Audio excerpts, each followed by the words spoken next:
The case at hand revolved around the alleged manipulation back then of silver prices by traders at major financial institutions, including Deutsche Bank AG and Fortis Bank.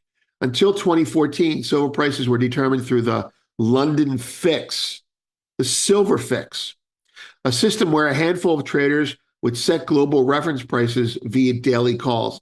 This method, however, began to crumble under scrutiny as early as 2008. This is why we're called the gold fix, by the way. The gold fix and the silver fix, because we knew that the fixes were literally a manipulative moment. Few stories have captured as much attention in the world of precious metals trading as the alleged manipulation of the silver market. VinceLanci, a veteran commodities trader and market analyst with extensive experience in gold and silver markets, has been a vocal commentator on this controversial issue.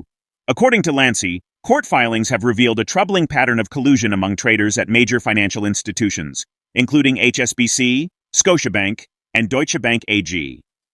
These traders allegedly manipulated silver prices between 2007 and 2013 to benefit their positions. Investors claim to have smoking gun evidence of a price-fixing conspiracy involving these banks and other silver market makers. Lanci explains that the $30 billion silver market was particularly vulnerable to manipulation due to its relatively small size and inherent volatility. This vulnerability made it an attractive target for unscrupulous traders seeking to influence prices for their gain. Traders in a lawsuit against banks told a federal appeals court that crucial evidence demonstrating harm to silver and gold futures traders may no longer exist. The court is now considering whether this evidence would be enough to reinstate the case at the district court level. In 2014, in response to growing concerns about market integrity, the London Silver Fix, a long-standing price-setting mechanism, was discontinued. It was replaced by an electronic auction system administered by the Chicago Mercantile Exchange in partnership with Thomson Reuters. This change was intended to increase transparency and reduce the potential for manipulation. However, Lanci suggests that the shift to an electronic system may not fully address the underlying issues. The transition sparked interest from various financial entities, with the CME winning the bid to administer the new silver benchmark. This success prompted the CME to express interest in overseeing a similar gold pricing process. Make sure to tune in for our expert analysis. Don't miss out on future content. Hit the subscribe button and turn on notifications to stay in the loop. Your support is greatly appreciated. The case of silver market manipulation through collusion, broader implications and manipulation tactics, legal and market reactions. I don't know why that's bolded there. The hammer and growing the mafia, changes in the silver market, conclusion, and related work on it. We're going to read some of that today because, I mean, it just says a whole lot.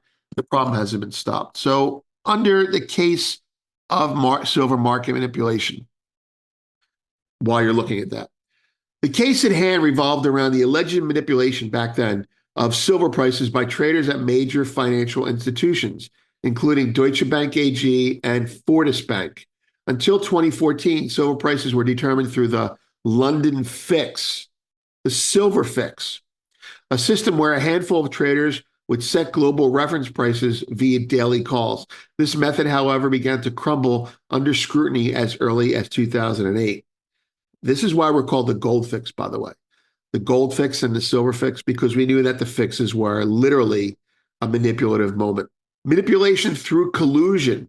According to court filings back then, traders from Deutsche Bank and Fortis Bank, later acquired by BNP, were actively engaged in collusion to manipulate silver prices. Electronic chat logs, this is the crazy part. Electronic chat logs revealed their conversations about coordinating market moves to benefit their positions. They were actually talking about it on the record about what they were going to do. Quite unimaginatively, too, by the way. These guys were not very good at it. And one exchange from another, from February 25th, 2008, a Fortis trader said, "I can't wait for another day when we get the bulldozer out of the garage on gold and silver," to which the Deutsche Bank trader replied, "Ha, yeah." Now, implicitly, that's bearish. This kind of back and forth illustrated a clear intention to rig the market by these participants, an action that, according to the analysis, was carried out in multiple instances between 2008 and 2013, well before that and well after that. But the time frame in question, there was a lot of good data. We went through the documents and we wrote a piece on it and actually consulted. Look, I personally consulted on two of the civil lawsuits as a forensic kind of person translating these things. And I'm not going to say any names, but I was advising on that. The hammer and growing the mafia. Let's go to that section. One prominent trader involved in the chats known as the hammer, as in he hammers the market, or maybe Maxwell Silverhammer if you're a Beatles person, further underscored the pervasive culture of collusion. In April 2011, when silver spiked, the hammer suggested expanding their operation, stating, quote, "We need to grow our mafia a little bit to get a third position involved," meaning they needed help. The goal was simple: continue manipulating prices and growing influence in the market. As a result of those actions or being caught, right, concerns about manipulation of the $30 billion silver market came to the forefront. Silver's relatively small size and volatility made it a prime target for rigging. In 2014, the London fix was discontinued and replaced with an electronic auction mechanism. Same thing. Just no people putting their voices on it. Side note, transparency through electronic execution is transparency in price, not transparency in counterparty. It actually puts a curtain between who's trading and who's not. In a move that could significantly impact the global gold market, Russia has announced plans to invest $1.9 billion in foreign currency and gold purchases over the next month. The country's finance ministry reported that this strategic decision will see daily allocations of 8.2 billion rubles, approximately $92 million, between September 6th and October 4th. The announcement, initially reported by TASS News, has caught the attention of market analysts worldwide. VinceLanci, a veteran commodities trader and precious metals expert, suggests that this could trigger the biggest seasonal rush into gold ever. Russia's increased gold buying is part of a broader strategy to fortify its financial reserves and hedge against global economic uncertainties. This move aligns with the country's ongoing efforts to reduce its dependence on the US dollar and strengthen its economic resilience in the face of international sanctions. Lanci points out that several geopolitical factors are currently influencing the gold market, like the upcoming BRICS summit and Russia's announced increase in gold purchases. Let's get back to the interview. We think that the bullion banks are covering shorts, which is what they do when longs sell, but they're not letting it breathe as much as they normally do, which suggests that there's some urgency on their part to cover. And number three, this cycle, we've seen this cycle before over the last year, but it's getting shorter and more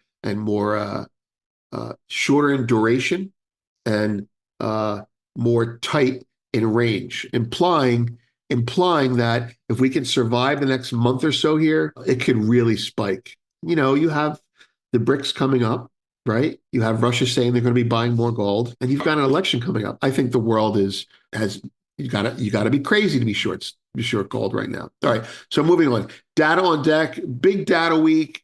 I don't think it's an important data week, but it's a big data week.